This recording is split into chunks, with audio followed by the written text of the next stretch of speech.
Voici le didacticiel sur la création d'une nouvelle entrée. Pour accéder à cette fonction, vous pouvez cliquer sur le bouton « Nouvelle entrée » qui apparaît dans la fenêtre de raccourci.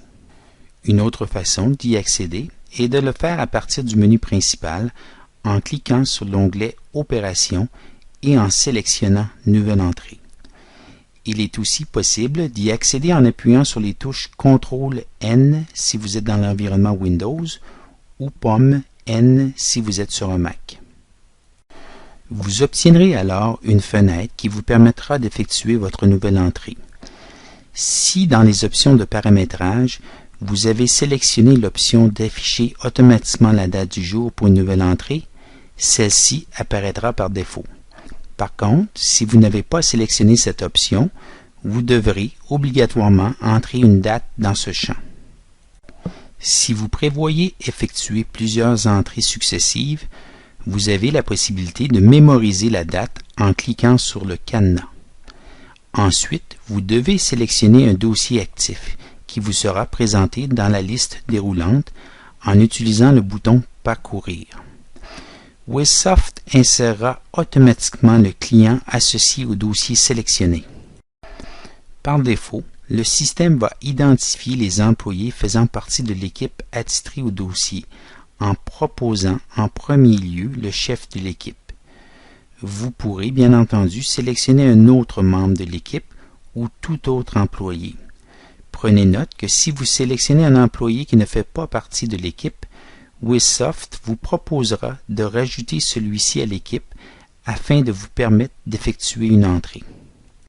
Lorsque vous aurez choisi l'employé, vous remarquerez que Wizsoft insère automatiquement le taux horaire de base de l'employé tel que vous l'avez indiqué dans le dossier de l'employé.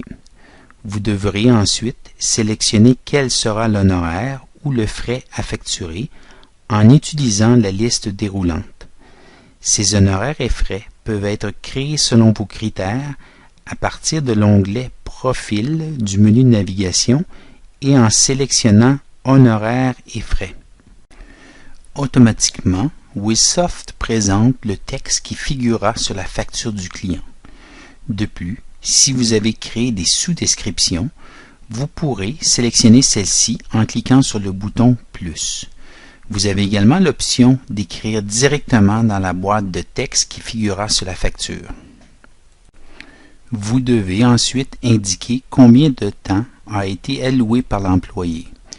Par exemple, dans le champ « Temps total », si j'indique 2 heures, nous voyons immédiatement que le montant facturable est de 2 fois le taux horaire, soit 180 $. Vous avez ensuite l'option de faire en sorte que l'entrée figurera sur la facture du client, mais avec la mention « sans frais ». Pour ce faire, vous n'avez qu'à crocheter l'option « sans frais ». Si vous désirez que l'honoraire soit calculé, mais que le descriptif n'apparaisse pas, vous devez plutôt cocher l'option « Cacher ». Finalement, si vous désirez totalement exclure cette entrée de la facturation, vous devez cocher l'option « Exclure de la facturation ». Par contre, en choisissant cette option, l'historique et la valeur de cette entrée figureront dans le relevé de dossier, même si l'entrée n'a pas été facturée lors de l'émission de la facture. Ensuite, vous pourrez décider si cette entrée sera assujettie aux taxes gouvernementales.